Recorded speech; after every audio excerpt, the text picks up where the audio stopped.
Komisi 11 DPR RI Fauzi Amro menekankan sektor hilirisasi sumber daya alam mampu meningkatkan nilai tambah ekonomi daerah, sekaligus dapat membuka lapangan kerja di setiap wilayah. Pemirsa, pengembangan sektor energi menjadi potensi penguatan infrastruktur yang berkelanjutan. Oleh sebab itu, DPR RI menilai pengembangan hilirisasi sumber daya alam memiliki potensi perekonomian yang cukup besar. Komisi 11 DPR RI Fauzi Amro menekankan sektor hilirisasi sumber daya alam mampu meningkatkan nilai tambah ekonomi daerah, sekaligus dapat membuka lapangan kerja di setiap wilayah. Untuk itu, Fauzi mendorong pemerintah pusat dan pemerintah daerah untuk mempercepat hilirisasi sumber daya alam guna meningkatkan pendapatan daerah yang bisa berdampak langsung terhadap perekonomian masyarakat. Selain itu, pemerintah juga harus dapat mengoptimalkan sumber daya alam guna meningkatkan nilai tambah potensi yang ada. Nah, kalau saya melihat bahwa hilirisasi yang potensi di Kalimantan Selatan itu adalah hilirisasi tentang sumber daya alam. Apakah itu batu bara, atau memang perkebunan seperti potensi kelapa sawit, karet dan seterusnya, dan potensi-potensi perdagangan. Potensi hilirisasi ini menjadi kekuatan tersendiri Kalimantan Selatan dengan sumber daya alam yang sangat melimpah. Kita tahu bahwa pertambangan di Kalimantan Selatan ini menyumbang 26% dari konteks pertumbuhan ekonomi. Nah, artinya apa? Kalau dilakukan hilirisasi, ini akan menjadi PAD yang sangat luar biasa, tidak hanya disumbangkan ke pusat, tapi menjadi kekuatan penambah PAD yang ada di Provinsi Kalimantan Selatan. Selanjutnya, pemirsa, pemerintah melalui Kementerian Perdagangan menegaskan Hari Konsumen Nasional atau Harkonas 2026 menjadi momentum penting meningkatkan daya beli dan konsumsi dalam negeri. Menteri Perdagangan Budi Santoso turut hadir dalam acara Flag of Fun Walk untuk merayakan Hari Konsumen Nasional atau Harkonas 2026 di Sarinah Tamrin, Jakarta Pusat. Dalam perayaan Harkonas ini diikuti oleh para konsumen dan pelaku UMKM turut meriahkan acara tersebut. Menteri Perdagangan Budi Santoso menyebut Harkonas 2026 menjadi momentum untuk mengingatkan masyarakat akan hak dan kewajiban sebagai konsumen di tengah pesatnya perkembangan digitalisasi. Oleh sebab itu, Mendak meminta masyarakat untuk lebih cerdas dan hati-hati dalam melakukan transaksi belanja, terutama di platform online. Melalui Harkonas 2026 ini, pemerintah berharap tercipta ekosistem perdagangan yang sehat, aman, dan mampu mendorong pertumbuhan ekonomi secara nasional. Kalau produk sudah punya daya saing, berarti ya kita bisa menahan laju impor, Bu ya. Nah, salah satu sebenarnya peran konsumen itu adalah bagaimana kita menggunakan produksi dalam negeri dengan baik, tapi dengan syarat adalah produksinya atau produknya mempunyai daya saing. Nah, siapa yang bisa menjadikan produk ini mempunyai daya saing? Ya salah satunya konsumen. Di sisi lain, pemerintah terus memperkuat kolaborasi dengan pelaku usaha, platform digital, serta lembaga terkait untuk melindungi konsumen dari penipuan dan penyalahgunaan data. Selain itu, konsumen dinilai memiliki peran penting dalam meningkatkan daya saing produk dalam negeri dengan memilih produk yang berkualitas. Dari Jakarta, Bagus Prasetya Adi, Dila Aulia, Tim Liputan IDX Channel.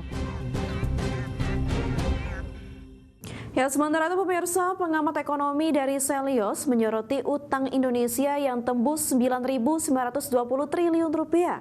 Di mana Selios meminta pemerintah mengubah program belanja pemerintah dengan insentif langsung berdampak pada masyarakat dan menghentikan program makan bergizi gratis. Pengamat ekonomi Selios, Diah Ayu menilai utang Indonesia yang sudah tembus 40,7% dari PDB hingga akhir Maret 2026 tersebut merupakan utang tertinggi sepanjang Indonesia berdiri. Meski utang besar ini dinilai aman oleh pemerintah, yakni di bawah 60% namun debt service ratio atau DSR telah melebihi 40%, sehingga biaya pemerintah cukup besar untuk membayar utang sehingga ruang untuk membayar pendidikan, infrastruktur semakin sempit.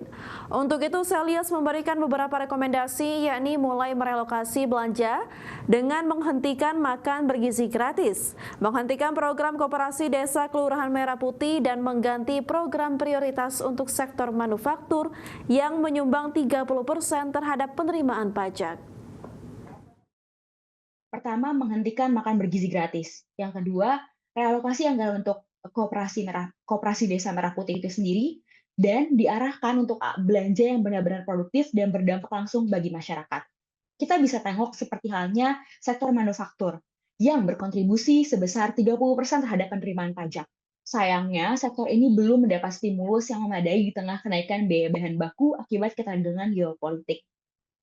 Lalu harus adanya insentif nyata bagi masyarakat, seperti diskon tarif listrik atau penurunan PPN untuk barang retail dari 11% menjadi 9%, agar daya beli masyarakat tetap terjaga dan roda produksi di tengah masyarakat tidak melambat di tengah ketidakpastian global. Kita beralih ke informasi mancanegara.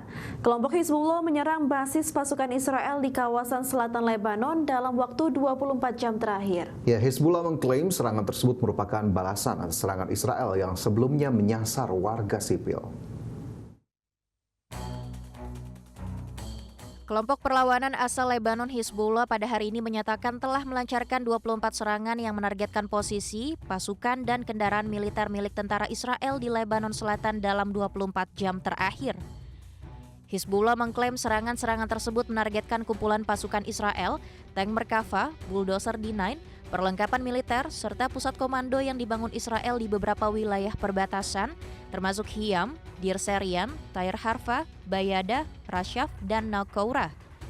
Hizbullah menyampaikan operasi tersebut melibatkan drone peledak, rentetan roket, tembakan artileri, dan rudal berpemandu. Hizbullah juga mengklaim serangan tepat sasaran dalam sejumlah aksi. Kelompok perlawanan itu menyatakan serangan terhadap basis militer Israel dilakukan sebagai respon terhadap pelanggaran perjanjian gencatan senjata oleh Israel.